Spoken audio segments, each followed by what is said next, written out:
हर कंहिंजी हाजत काना जंहिंखे पिरी पाणा सॾे, जंहिंखे पिरी पाणा सॾे सो थो अचे उन जे तॾे।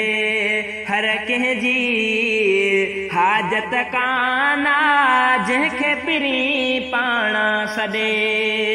जेकी अचनि माण्हू मिठा तन खे मिलनि चाहत चिठा, जेकी अचनि माण्हू मिठा तन खे मिलनि चाहत चिठा। थिया भागवारा कुल कठा आरी तनी छॾियो अॾे, आरी तनईअ छॾियो अॾे सो थो अचे उन जे तॾे। हर कंहिंजी हाजत काना जंहिंखे पिरी पाणा सॾे, जंहिंखे पिरी पाणा सॾे सो थो अचे उन जे तॾे। हर कंहिंजी हाजत काना जंहिंखे पिरी पाणा सॾे। जे तूं चवीं जन्नत ॾिसां तां ॾिस मदीने खे अची, जे तूं चवीं जन्नत ॾिसां तां ॾिस मदीने खे अचे। रास से थींदा रची जन खे पिरी गोॾे गॾे, पिरी गोॾे गॾे सो थो अचे उन जे तॾे।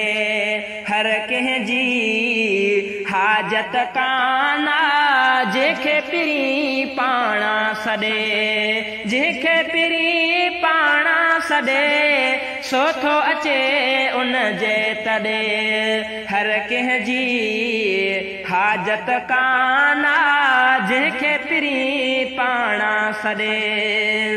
जन छॾियो जानिब जो दर थी वयासीं दर बदर, जन छॾियो जानिब जो दर थी वयासीं दर बदर। सूरन अंदर से सर बसर अॼु वेल में आया वॾे, अॼु वेल में आया वॾे सो थो अचे उन जे तॾे।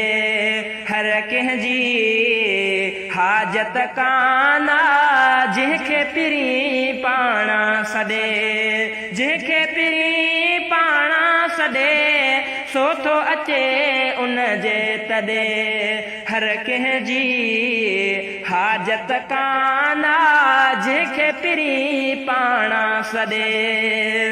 दिल भर साईं ते करम कर गुज़रे अॻियां तुंहिंजे उमिरि, दिल भर साईं ते करम कर गुज़रे अॻियां तुंहिंजे न उमिरि। दिल भर दर खां दूर न कर सिंध मां अचां लालण लॾे, सिंध मां अचां लालण लॾे सो थो अचे उन जे तॾे। हर कंहिंजी हाजत काना जंहिंखे पिरी पाणा सॾे, जंहिंखे पिरी पाणा सॾे सो थो अचे उन जे तॾे।